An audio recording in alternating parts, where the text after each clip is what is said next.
പണ്ട് physics class ഒക്കെ cut ചെയ്ത് ഫിസിക്സിന് മുട്ട മേടിച്ച ഏതോ ഒരുത്തൻ എഴുതിയ സ്ക്രിപ്റ്റാണ് ഈ സിനിമയ്ക്കുള്ളത്. സിനിമ തുടങ്ങി തീരണവരെ ഗ്രാവിറ്റി എന്ന് പറയുന്ന സാധനം ഇല്ലാത്ത ഏതോ ഒരു പ്ലാനറ്റിലാണ് കഥ നടക്കുന്നത്.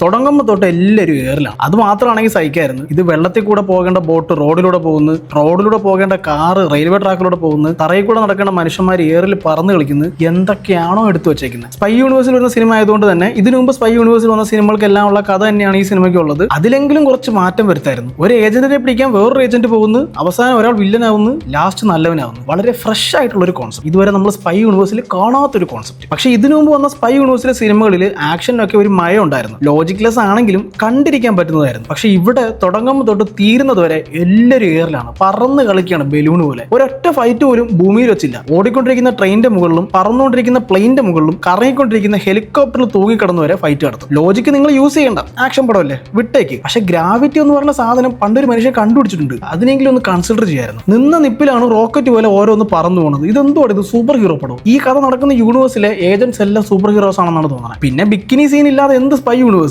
അതിനുവേണ്ടി മാത്രം കൊണ്ടുവന്ന നായിക. പുള്ളിക്കാരിക്ക് കഥയിൽ പ്രത്യേകിച്ച് വേറെ ഒന്നും ചെയ്യാനില്ല. അതുകൊണ്ട് ഒരു ബിക്കിനി സീൻ അങ്ങ് കൊടുത്തു. അതിനുവേണ്ടിയെങ്കിലും ആരെങ്കിലും സിനിമ കാണാൻ വരട്ടെ എന്ന് വിചാരിച്ചാണ്. പക്ഷെ അതും ഉണ്ടായില്ല. സൗത്തിലെ ഓഡിയൻസിനെ കയ്യിലെടുക്കാൻ വേണ്ടിയിട്ട് ഇവിടെ നിന്ന് NTR പൊക്കിക്കൊണ്ടുപോയി. എന്നിട്ട് അങ്ങേരെ കൊണ്ട് എടുത്താൽ പൊങ്ങാത്ത റോളും കൊടുത്തു. ആ ഇൻട്രോ കാണുമ്പോൾ തന്നെ അറിയാം പിന്നെ അങ്ങോട്ട് അണ്ണി കിട്ടാൻ പോണത് മൊത്തം ഊക്കാണ്. അത് അതുപോലെ തന്നെ കിട്ടി. ആ ഇൻട്രോ സീനിൽ ഒരുമാതിരി വവ്വാല് തൂങ്ങി കിടക്കുന്ന പോലെ പ്ലെയിനിൽ തൂങ്ങി പോകുന്ന സീനൊക്കെയാണ് എടുത്തു വെച്ചേക്കുന്നത്. ആക്ഷൻ എന്നും പറഞ്ഞ് ഒരു ലോജിക്കും ഇല്ലാത്ത കുറേ സാധനങ്ങൾ കുത്തിക്കയറ്റിയാൽ ആളുകൾ വായും തുറന്ന് കണ്ടിരിക്കും എന്നുള്ള ഇവന്മാരുടെ മെന്റാലിറ്റി മാറാത്തിടത്തോളം കാലം സയൻസിനെ വെല്ലുവിളിക്കുന്ന ഇതുപോലുള്ള സിനിമകൾ വന്നുകൊണ്ടേയിരിക്കും. ഇതിലൊരു സീനുണ്ട്. കാർ ചേസ് കഴിഞ്ഞ് കാർ ജമ്പ് ചെയ്ത് നിർത്തുന്നത് ട്രാക്കിൽ ഓടുന്ന ട്രെയിനിന്റെ മുകളിൽ. എന്നിട്ട് അവിടെ നിന്ന് സ്ലിപ്പായി ട്രെയിനിന്റെ ഫ്രണ്ടിൽ വീഴും. എന്നിട്ട് ട്രെയിന് കാറിനെ ഫ്രണ്ടിൽ വെച്ചുകൊണ്ട് ട്രാക്കിലൂടെ ഒരു 2 കിലോമീറ്റർ പോകും. ഇതെല്ലാം നടക്കുമ്പോൾ ഈ കാറിനകത്ത് നമ്മുടെ ഹീറോയും വേറൊരു പെണ്ണും ഉണ്ടെന്ന് നിങ്ങൾ ആലോചിക്കണം. അതുപോലെ തന്നെ ഈ കഥ നടക്കുന്ന യൂണിവേഴ്സിലെ റോ ഏജൻസ് എല്ലാം സെലിബ്രിറ്റീസ് ആണ്. സാധാരണ റോ ഏജൻസിന്റെ ഐഡന്റിറ്റി ഒക്കെ ക്ലാസിഫൈഡ് ആയിരിക്കും. പക്ഷെ ഇവിടെ റോ ചീഫ് തന്നെ മീഡിയയുടെ മുന്നിൽ വന്നിട്ട് പറയും, ഞാനാണ് റോ ചീഫ്. ടെററിസ്റ്റുകൾക്കൊക്കെ പിന്നെ കാര്യങ്ങൾ ഈസി ആയല്ലോ. അത് അങ്ങനെ കുറെ മണ്ടന്മാര്. അങ്ങനെ ഇങ്ങനെയുള്ള കുറെ മണ്ടത്തരങ്ങളും സയൻസിനെ വെല്ലുവിളിക്കുന്ന ആക്ഷൻ സീനുകളുമായിട്ട് വാർ 2 മുന്നോട്ട് പോവുകയാണ്. ഇതിനു മുമ്പ് വന്ന പതാൻ ആയാലും വാർ 1 ആയാലും ടൈഗർ ആയാലും കഥയൊക്കെ സിമിലർ ആണെങ്കിലും ഒരു ആവശ്യമില്ലാതെ കുത്തിക്കയറ്റിയ ക്യാമിയോസ് ഉണ്ടെങ്കിലും പടം വെറുപ്പിക്കാതെ ഒരു തവണയെങ്കിലും നമുക്ക് കണ്ടിരിക്കാൻ പറ്റുന്നതായിരുന്നു. പക്ഷെ വാർ 2 വാസ് റിയലി അൺസൈക്കബിൾ. തുടക്കം തൊട്ട് തന്നെ ഓരോ സീനും കല്ലിടിയായിരുന്നു. സ്പൈ യൂണിവേഴ്സിലെ പടത്തിന് സ്റ്റോറി ഒന്നും ആവശ്യമില്ല. പക്ഷെ മേക്കിംഗ് എങ്കിലും ഒന്ന് മെനക്ക് ചെയ്യാമായിരുന്നു. ഒന്നുമില്ലെങ്കിലും സ്ക്രീൻ പ്രസൻസിൽ ഡോമിനേറ്റ് ചെയ്യുന്ന 2 നായകന്മാരെ കിട്ടിയിട്ട് അവരെ മര്യാദയ്ക്ക് യൂസ് ചെയ്തിട്ട് പോലുമില്ല. ഇത്രയ്ക്ക് മണ്ടന്മാരായ സ്പൈസ് ഈ യൂണിവേഴ്സിൽ മാത്രമേ കാണുകയുള്ളൂ. അതിലും മണ്ടന്മാരായ ടെററിസ്റ്റ്. ഈ 2 കൂട്ടരുടെയും മണ്ടത്തരങ്ങൾ കാരണം 3 മണിക്കൂർ സഹിക്കേണ്ടത് നമ്മൾ പ്രേക്ഷകർ.